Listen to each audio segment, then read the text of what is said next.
हिमाचल की सियासत में कुछ घटनाक्रम ऐसा हुआ कि जो कुछ कांग्रेस के विधायक थे उनको भाजपा में शामिल होना पड़ा।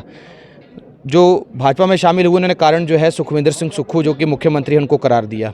इसी कड़ी में जो है हमारे साथ बड़सर से विधायक हैं इंद्रदत्त लखनपाल, जो कि अब भाजपा से संबंधित हैं और भाजपा से विधायक इस बार चुने गए हैं और उनका वेलकम करेंगे। आज फर्स्ट वर्डिंग में चर्चा में मौजूद हैं, तो आइए सर का वेलकम करते हैं और कुछ विषयों को लेकर बात करेंगे। सर नमस्कार, स्वागत। नमस्कार जी। कैसा महसूस कर रहे हैं सर भाजपा में?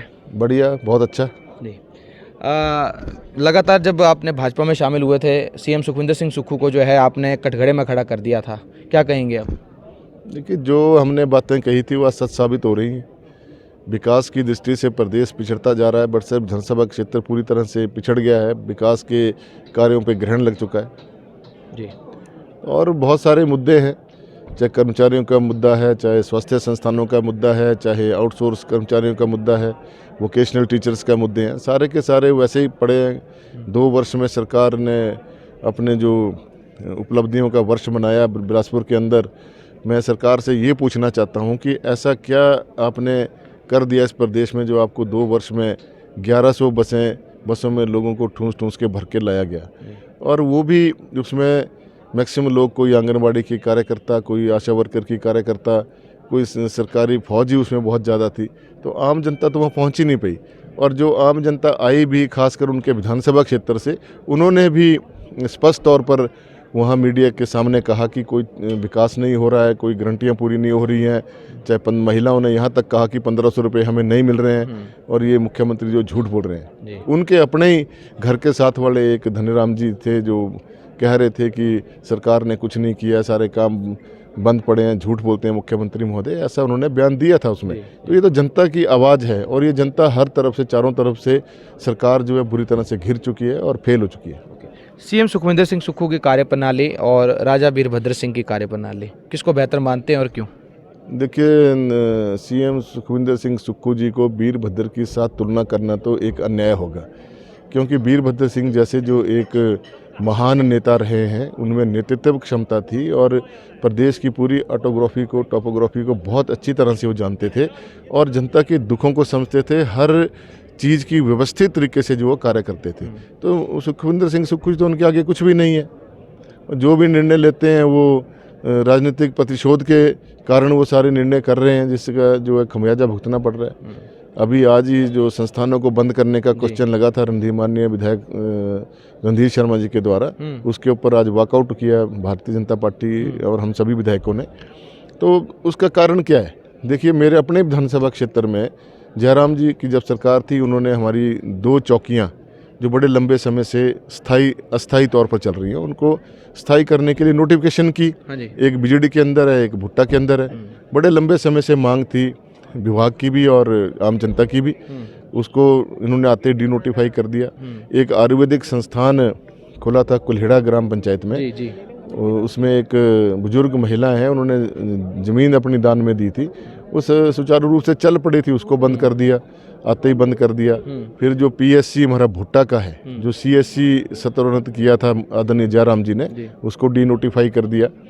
और इस प्रकार से जो एक मूलभूत जो हमारी सुविधाएं थी उनके ऊपर ग्रहण लग गया। बस अड्डे का हमारे बड़े लंबे समय से कार्य लटका हुआ है बड़सर के अंदर, उसकी फाइल अभी तक ज्यों की त्यों पड़ी हुई, आगे नहीं सरक रही है। वो कभी डीसी ऑफिस जाती है, कभी बड़सर आती है, कभी फॉरेस्ट ऑफिस में चली जाती है।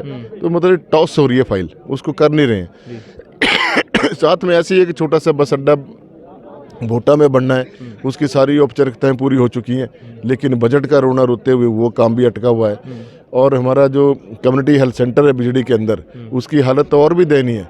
वहाँ पर नई बिल्डिंग बननी थी, नया भवन बनना था, नई मशीनरी आनी थी, तो आज तक उस फाइल का कोई पता नहीं है कहाँ पर है। ऐसे ही हमारा सिविल हॉस्पिटल जो बड़सर का है, उसमें नामात्र की सुविधाएं हैं, कोई स्पेशलिस्ट डॉक्टर्स नहीं है, स्पेशलिस्ट डॉक्टरों को कुछ करने के लिए वहाँ है नहीं है, इक्विपमेंट नहीं है, नया भवन नहीं बना है। तो आज इस प्रकार से ये राजा वीरभद्र सिंह जी ने ये हमें दिए थे सारे संस्थान, जो आज वीरान पड़े हुए हैं। और आम जनता को इतनी परेशानी हो रही है कि वो तो सिर्फ एक फर्स्ट एड हॉस्पिटल बन के रह गए हैं। प्राइमरी हेल्थ सेंटरों की हालत ख़राब है, सब हेल्थ सेंटरों में मेल फीमेल वर्कर नहीं है, और जो हमारी आयुर्वेदिक संस्थान है उनकी तो और भी दयनीय हालत है। हमारे जो बीजेडी के अंदर एक आयुर्वेदिक हॉस्पिटल है 10 बेडेड, और उसकी बहुत बड़ी ज़्यादा ओपीडी भी है, और 4-5 करोड़ की लागत से वो बिल्डिंग बनाई भी गई है, लेकिन उसमें डॉक्टर नहीं है, स्थायी डॉक्टर नहीं है, वहाँ पे सफाई कर्मचारी नहीं है, वेटरनरी फार्मासिस्ट नहीं है प्रॉपर। और इस प्रकार से देखा जाए तो हमारे 3-4 संस्थान थे आयुर्वेदा के, 2017 में इम्प्लीमेंटेशन हुई थी, उनकी इनॉग्रेशन हुआ था, वीरभद्र सिंह जी ने वो दिए थे हमें। एक टिक्का राजपूतों में था, एक चंबे में था, और एक दलचेड़ा में। आज तक उसमें सैंक्शन पोस्टें नहीं दे सकी सरकार। बार बार बोलने के बावजूद भी माननीय मुख्यमंत्री महोदय तो कहते हैं कि आयुर्वेदा संस्थान ही मैंने बंद कर देने हैं। तो इस प्रकार के जो मुख्यमंत्री जिसकी ऐसी सोच हो कि संस्थान बंद करके इस प्रदेश का भला होगा, तो ऐसा नहीं होना है। स्कूल बंद कर दिए, जहाँ बच्चे दूर दूर से पढ़ते थे, चाहे 10 थे, 12 थे, 7 थे, 8 थे, अब वहाँ पे बोलते टीचर ज़्यादा थे, बच्चे कम थे, अब टीचर वहाँ से राशनलाइजेशन करके दूसरी जगह भेज दो। लेकिन स्कूलों को बंद करके अब वो बिल्डिंगें खंडर हो गई हैं, वहाँ पर शराब खाने बन गए हैं, वहाँ असामाजिक तत्व जो वहाँ पे हुड़दंग मचाते हैं, उस प्रॉपर्टी का क्या होगा? तो ये सरकार जो है बिना किसी सोचे समझे या प्लानिंग से कोई काम नहीं कर रही है। लखनपाल जी, एक वीडियो सोशल मीडिया पे वायरल हुआ बड़सर का, उसमें मंडल अध्यक्ष के चुनावों को लेकर जो है वो कलह नजर आई, अंतर कलह नजर आई, वो क्या था बता सकते हैं? आप सामने बैठे थे उसमें। देखिए, जहाँ पर भारतीय जनता पार्टी का संगठन बहुत बड़ा है, विश्व की सबसे बड़ी पार्टी है, और जो बीजेडी के अंदर जो हुआ दुर्भाग्यपूर्ण था, वो ऐसा कोई सुनियोजित तरीके से नहीं हुआ। तो अचानक ही कुछ लोगों ने जो अपना विरोध दर्ज करवाया, वो तरीका भी अच्छा नहीं था। उसके बारे में मुझे भी व्यक्तिगत तौर पे दुख है। नजर आए उसमें कौन? कुछ लोग कर रहे थे उसमें, तारीफ कर रहे थे कि मैं सीएम सुक्खू की तारीफ करता हूँ, वो व्यक्ति कह रहे थे उसमें। हाँ, कुछ लोग ऐसा है जो भारतीय जनता पार्टी के पदाधिकारी हैं, जो सीधे तौर पर भारतीय जनता पार्टी का विरोध करते हैं और पद लेकर जो है भारतीय जनता पार्टी के खिलाफ काम करते हैं। उन्होंने उपचुनावों में भी खिलाफ काम किया, तो उन्होंने शायद ऐसा बोला होगा, मेरे ध्यान में नहीं है। लेकिन अगर किसी ने ऐसी बात की तो उसके ऊपर अनुशासनात्मक कार्रवाई होगी। अगर बात करें लैंड सीलिंग एक्ट ना, पक्ष और विपक्ष ने दोनों इसको जो संबंध में जो संशोधन किया है उसका एक्ट पास हो गया है। अब लोगों के बीच में कन्फ्यूजन पैदा हो गई कि अब बाहर के लोग जो ज़मीन खरीद पाएंगे, क्योंकि विवाद जो है हमीरपुर जिला से शुरू हुआ है, भोटा से शुरू हुआ था राधा स्वामी चैरिटेबल ट्रस्ट का अस्पताल को लेकर। देखिए, नहीं, ऐसा नहीं है। जो वो लैंड सीलिंग एक्ट और 118 में जो संशोधन हुआ है और सरकार अमेंडमेंट बिल लेके आई थी, कोई उसमें ऐसा कोई भी वो नहीं है, संशय नहीं रखना चाहिए आम जनता को कि बाहर के लोग आके यहाँ पे ज़मीन खरीद लेंगे। वो तो ऑलरेडी जो सरकार ने जिन लोगों को परमिशन दे रखी है, एक तय भूमि उनको दे रखी है 150 कनाल तक जो है, या 150 बीघा तक जो भी है, उसके अंदर राधा स्वामी चैरिटेबल ट्रस्ट का एक इशू आया था बीच में, पीछे उसमें आपने देखा होगा, वहाँ पे धरना प्रदर्शन भी हुआ। लोगों ने काफ़ी समय तक 10-15 दिन तक वहाँ धरना प्रदर्शन करते रहे। हम लोग भी वहाँ गए थे, तो हमने अथॉरिटी से बात की थी आखिर माजरा क्या है। तो वहाँ पे एक जगतराम चैरिटेबल सोसाइटी के नाम से हॉस्पिटल चल रहा है, जो सिस्टर कंसर्न है राधा स्वामी चैरिटेबल ट्रस्ट का। तो उनका ये मानना था कि जो लैंड है वो राधा स्वामी चैरिटेबल सत्संग के नाम है, उनको सरकार ने दी हुई है। तो वो चाहते थे कि हम जो हॉस्पिटल वाली जो लैंड है वो हम ट्रांसफ़र कर दें उस हॉस्पिटल के नाम से। तो उसका इशू था, वो ऐसे होना नहीं था। तो अमेंडमेंट उसमें लाई जानी अत्यंत आवश्यक थी। वो अमेंडमेंट लेके आए, उसका हमने भी समर्थन किया है। लेकिन मुख्यमंत्री महोदय ने इसको भी ट्विस्ट करके जो है राजनीतिक रंग देते हुए ये कहा कि भारतीय जनता पार्टी नहीं चाहती थी कि ये एक्ट पास हो। भारतीय जनता पार्टी ने और हमारे आदरणीय प्रतिपक्ष के नेता जयराम ठाकुर जी ने उसका विरोध नहीं किया, ना ही हमने किया।